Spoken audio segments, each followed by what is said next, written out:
ছিল গাড়িটা আর 4-5টা ককটেল মারছে, যাত্রী তো মনে করেন আতঙ্ক হয়ে গেছে। আতঙ্ক হওয়ার পর দিয়ে যে এমনি পারছে এমনি যাত্রীগুলো নেমে গেছে।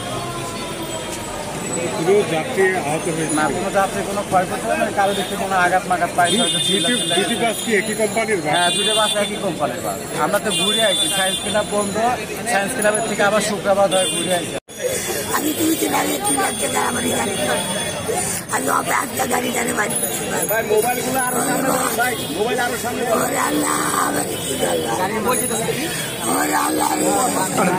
দিয়ে থাকতে পারে পারলে আপনি মনে করছেন এই মুহূর্তে দুর্বৃত্তরা, আমি জায়গার সাথে কথা বলে যতটুকু পেরেছি, গুলি দিয়ে তারা এসেছিল।